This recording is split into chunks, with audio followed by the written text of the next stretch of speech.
Good evening, everyone, and welcome to the official YouTube channel of Adda 24/7. My name is Udisha, and you can see Saurav sir, Shandru sir, Amanjot ma'am, and Suchit sir.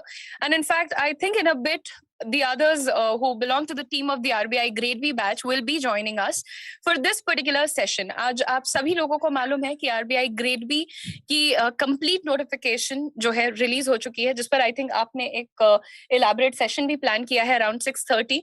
तो इन सारी चीजों को दिमाग में रखते हुए Shantanu sir कुछ हम लोगों ने चीजें प्लान की है यहाँ पर एंड इस पर्टिकुलर बैच में हमारा क्या पर्पस है और हम क्या क्या चीजें यहाँ पर डिस्कस करने वाले हैं। I would request you to talk about it.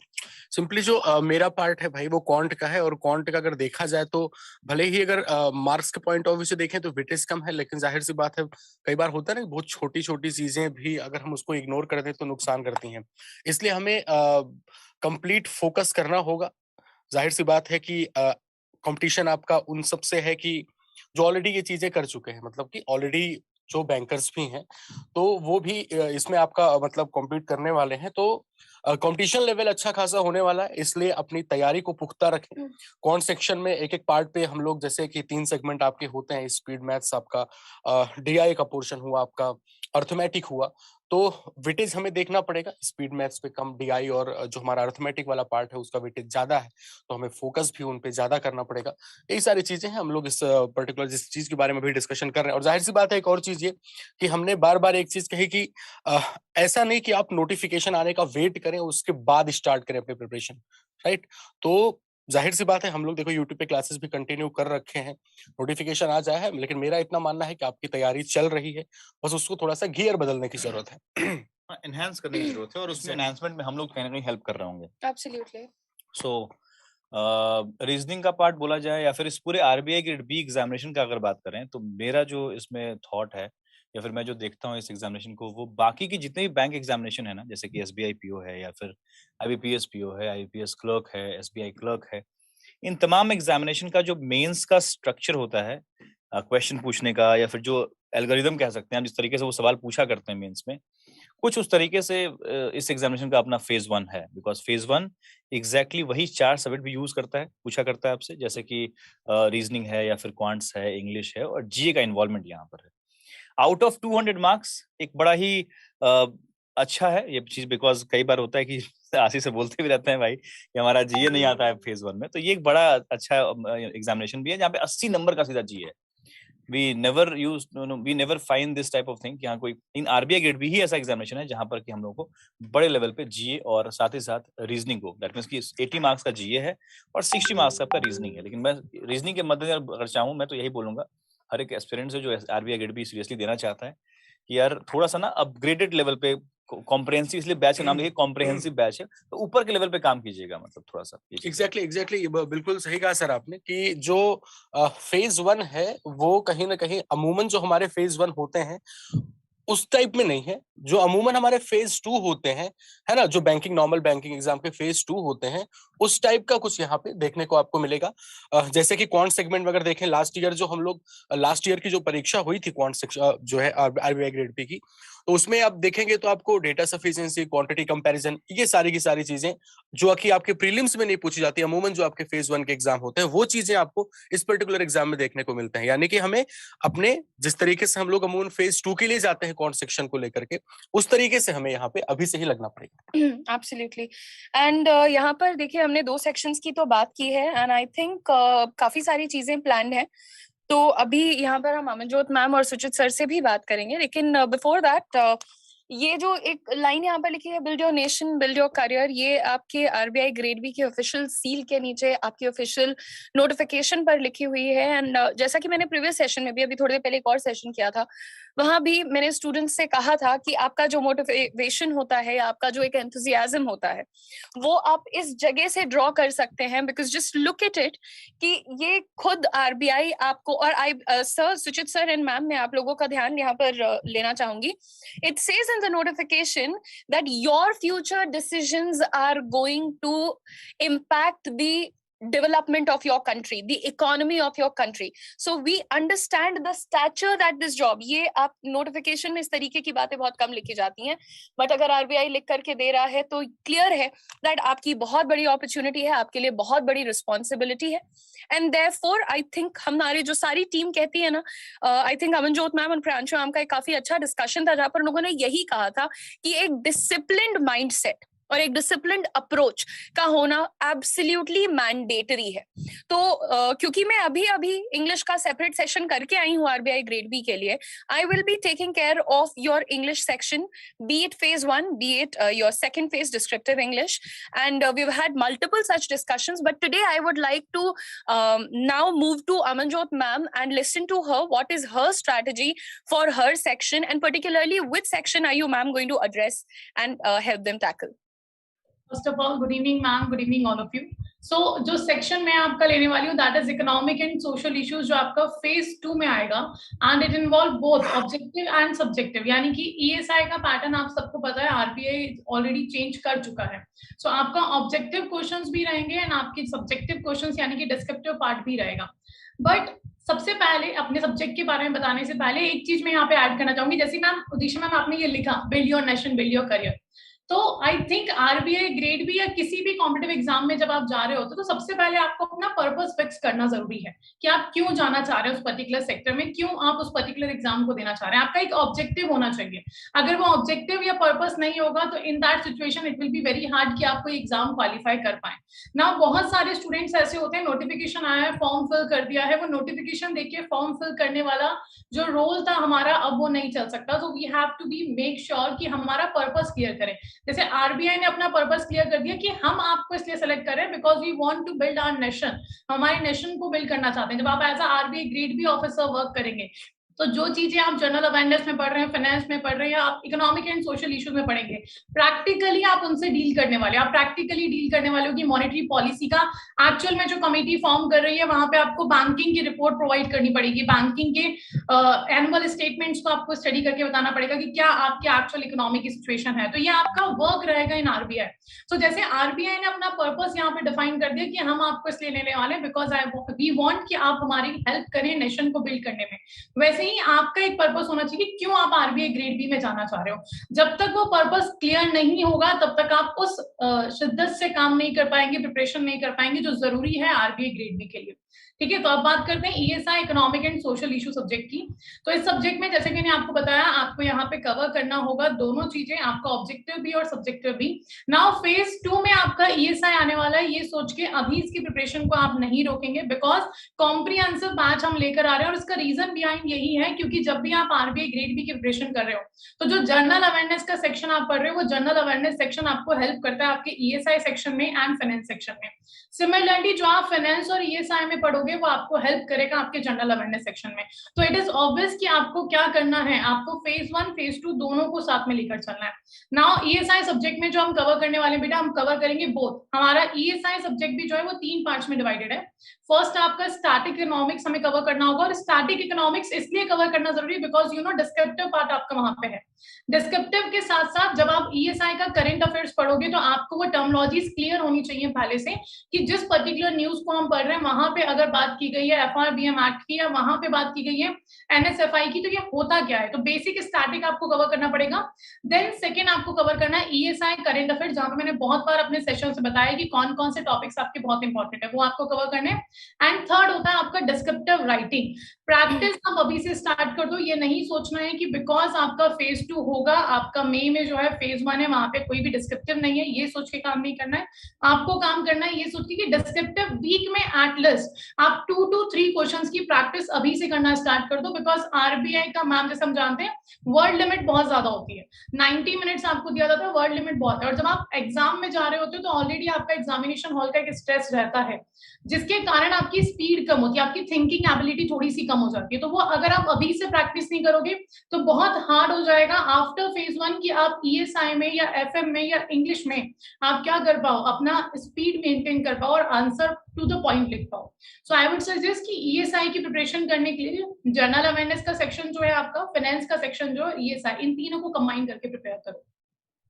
That's great, ma'am. I think काफी क्विकली और एक बहुत ही क्रिस्प मैनर में आपने सब्जेक्ट दोनों ही कवर किए और दोनों के लिए ही अच्छी स्ट्रैटेजी बता दी, पर्टिकुलरली फॉर ESIC नहीं ESI, because I'm teaching for so many exams, I tend to fumble between the names nowadays. I'm so sorry about that.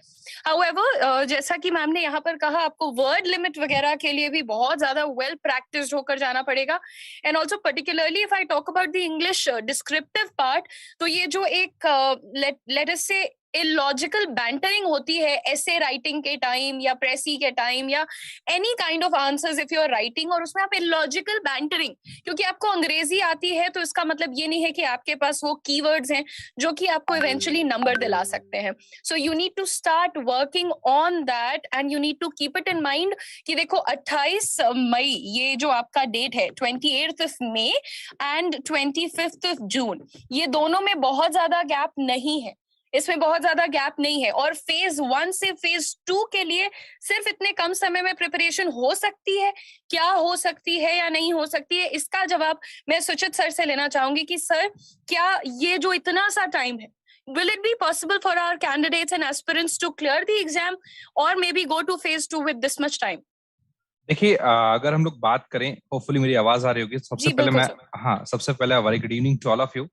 सो एक छोटी सी बात जो कि आप सभी लोगों के बीच में मैम ने रखी है. देखिए, 28 मई और 25 जून के बीच में अगर हम लोग डिफरेंस देखें तो सिर्फ 1 मंथ का है, और अगर आप सिलेबस को अपने देखें तो सिलेबस काफी ज्यादा वास्ट है. So that is not possible at all कि हम 1 मंथ में इतना प्रिसाइज सिलेबस को हम लोग कर पाए, राइट. सो कहीं ना कहीं हमें अपनी चीजों को बहुत बारीकी से, बहुत सिस्टमैटिक तरीके से डेली प्लान बनाते हुए कि हमें हर एक टॉपिक को आज इस टॉपिक को अब करना है, इस टॉपिक को अब करना है, इस टॉपिक को अब करना है. या हम लोग अगर डेली प्लान नहीं बना पा रहे हैं, अगर हमें डेली कभी कभी मुश्किल लग जाता है, डेली इसलिए मुश्किल लगता है क्योंकि हम प्लान तो बना लेते हैं, अगर अचीव नहीं हो पाता तो नेक्स्ट डे हमारा थोड़ा सा एक डिमोटिवेशन टाइप में आ जाता है. आप वीकली प्लान बनाए एटलीस्ट, है ना.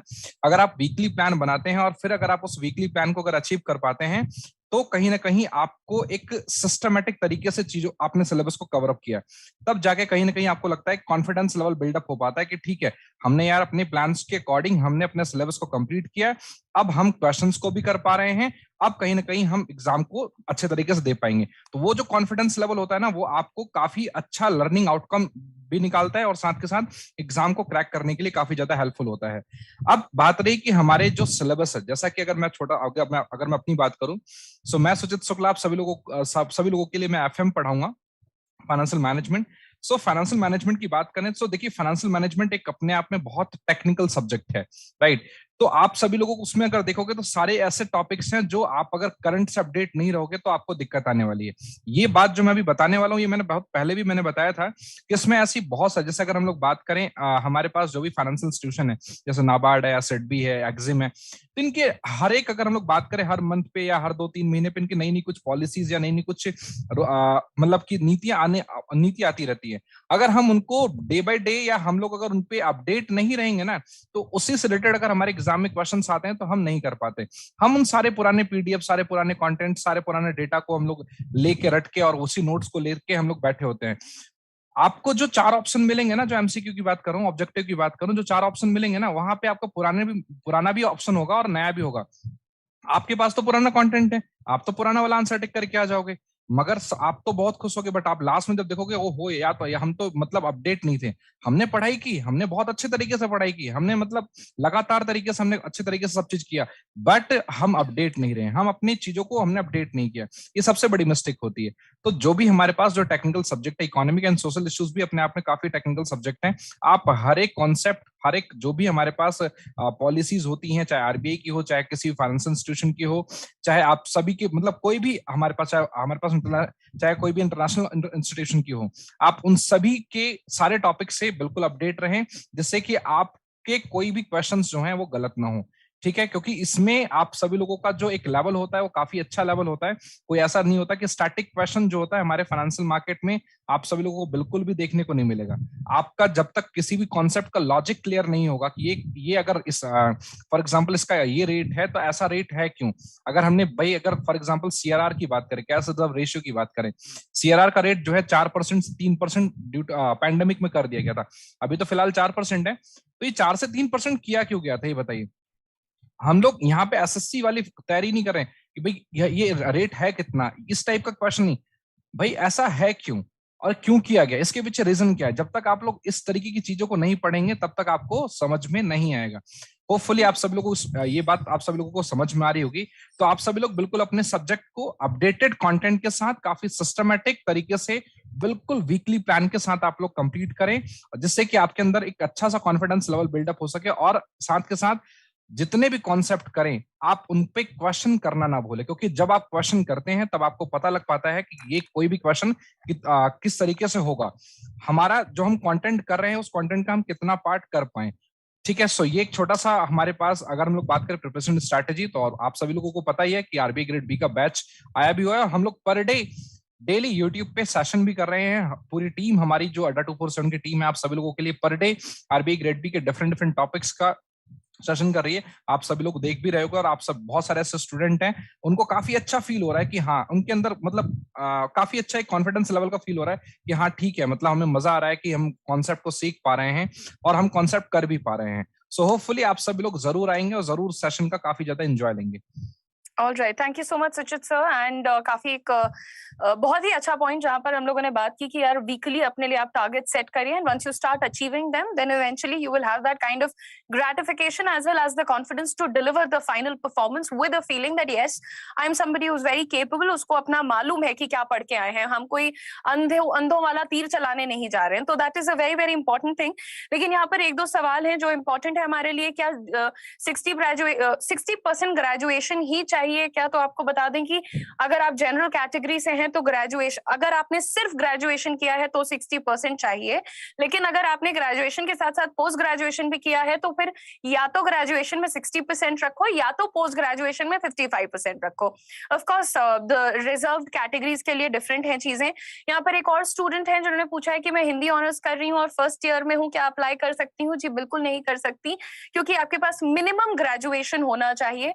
एज लिमिट की बात करें तो मिनिमम 21 ईयर्स, मैक्सिमम 30 ईयर्स होना चाहिए आपका एज लिमिट। एंड इस तरीके की बहुत सारे डिस्कशन 6:30 बजे सौरभ सर अपने आरबीआई ग्रेड बी के कंप्लीट नोटिफिकेशन डिस्कशन सेशन में करेंगे, तो आप लोग इसी चैनल को सब्सक्राइब करके उस वीडियो को भी देख सकते हैं। लेकिन यहाँ पर इतनी अच्छी स्ट्रैटेजी डिस्कशन के बाद मैं आप लोगों को एक बार दिखाना चाहूंगी दोस्तों कि अगर आप हमारे कॉम्प्रिहेंसिव बैच अड्डा 24/7 के बैच में, यानी आरबीआई ग्रेड बी का जो फेज 1 फेज 2 का कंप्लीट बैच आया है, जहां पर Suchit sir, Amanjot ma'am, Priyanshu ma'am, Ashish sir, Saurabh sir, Shantanu sir और मैं उदिशा आपको फेज 1 और फेज 2 की पूरी तैयारी करवाएंगे। अगर आप उसमें एडमिशन लेना चाहते हैं तो आप दो चीजें करिए, या तो आप अड्डा 24/7 की एप्लीकेशन इंस्टॉल कर लीजिए या फिर आप विजिट कर सकते हैं adda247.com। अब यहाँ पर आने के बाद आप लोगों को बस इसको ऐसे स्क्रॉल अप करना है। सबसे पहले आपको देखना है, I hope this is the banking vertical. ठीक है, अब आपने जब स्क्रॉल अप किया दोस्तों तो आपको यहाँ पर दिख रहा है आपका आरबीआई ग्रेड बी का अलग से बना हुआ एक टैब। इस टैब पर जब आप क्लिक करेंगे तो आरबीआई ग्रेड बी से जुड़ी हुई जितना भी आपका स्टडी मटेरियल है, be it your live classes, be it your video courses, be it your book sets और maybe your test series, हर चीज आपको यहाँ पर मिलेगी। देखते हैं सबसे पहले, ओ गॉड 1 सेकेंड, देखिए यहाँ पर सबसे पहले प्लीज,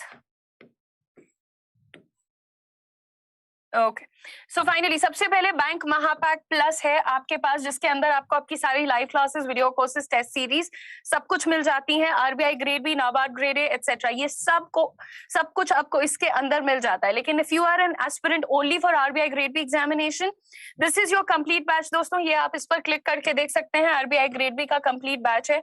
इसमें फेज 1 फेज 2 की दोनों की तैयारी करवाई जाएगी। ये 1 अप्रैल से शुरू हो रहा है।